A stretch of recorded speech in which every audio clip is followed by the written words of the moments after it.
La crisis de 1929 arrastró al mundo en una depresión económica que hizo descender los precios de las mercancías y el comercio mundial.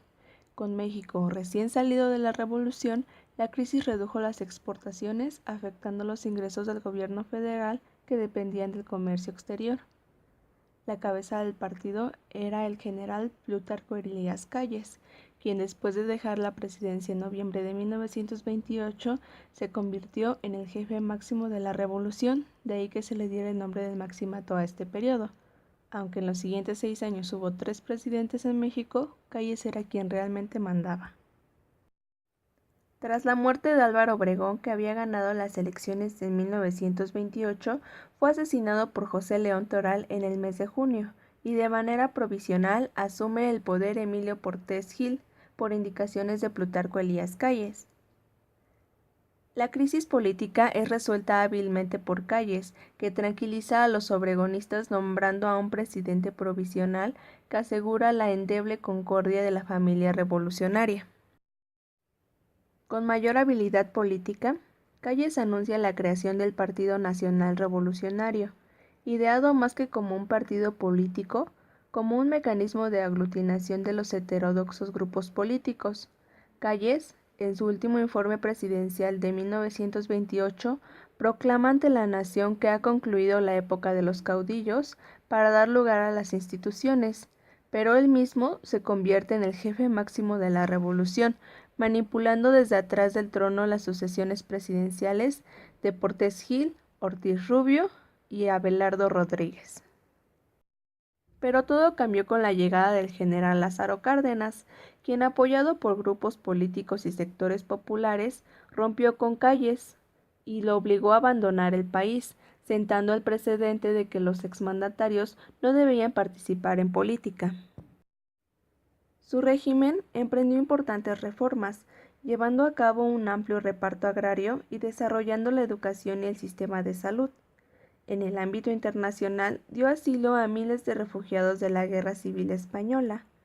Cárdenas promovió la organización de las clases trabajadoras y las relacionó con el gobierno para que sirvieran de contrapeso frente a las presiones de los grupos de poder económico. Ya con el respaldo popular, el PNR se convirtió en el Partido de la Revolución Mexicana. Cárdenas creó importantes instituciones educativas y culturales, como el Instituto Politécnico Nacional, la Escuela Nacional de Educación Física, el Instituto Nacional de Antropología e Historia, el Museo Nacional de Historia o el Colegio de México, los cuales han sido fundamentales en la evolución educativa y cultural del país. Nacionalizó los ferrocarriles entre 1937 y 1938.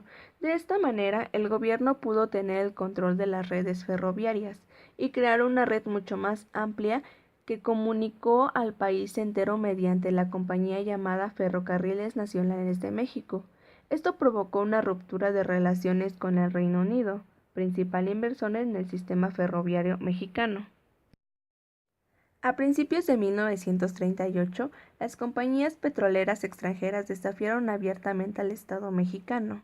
Desatendieron un fallo de la Suprema Corte de la Justicia que favorecía a los trabajadores, y la respuesta del gobierno fue la expropiación petrolera del 18 de marzo de 1938. Para las elecciones de 1940, Cárdenas y el partido oficial apoyaron al general Manuel Ávila Camacho, estableciendo así otros de los mecanismos básicos del arreglo político del país. El presidente de la República, por medio de su partido oficial, designaba a su sucesor.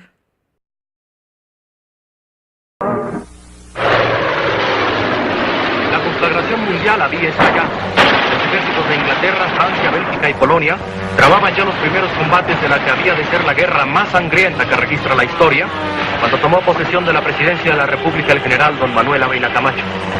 A nadie se escapaba la trascendencia de los problemas con que habría de enfrentarse el nuevo presidente. Él mismo, previendo la gravedad de la situación que se avecinaba, agrupó a la nación bajo la doctrina de la unidad nacional para evitar que los conflictos internos debilitaran la resistencia de la familia mexicana ante los peligros que se cernían sobre ella. Sin embargo, fue hasta mayo de 1942 cuando México entró al conflicto, Como reacción a la guerra se instituyó el Servicio Militar Nacional. Paradójicamente, el impacto de la guerra favoreció la economía nacional, promoviendo el flujo de capitales del exterior y la posibilidad de emprender nuevos negocios. Como la guerra dificultaba la adquisición de productos extranjeros, los empresarios y el gobierno unieron esfuerzos para fabricarlos en el país. Esta estrategia de industrialización se conoció como la sustitución de importaciones. Los cambios en la política convirtieron al PRM en el PRI. La revolución había pasado de ser un movimiento de reivindicaciones sociales a transformarse en una institución corporativa. La llegada de Miguel Alemán Valdés al poder marcó la aparición de una nueva clase política compuesta por personajes que no provenían de filas militares ni habían participado en la revolución. Eran los herederos de los vencedores, la llamada familia revolucionaria.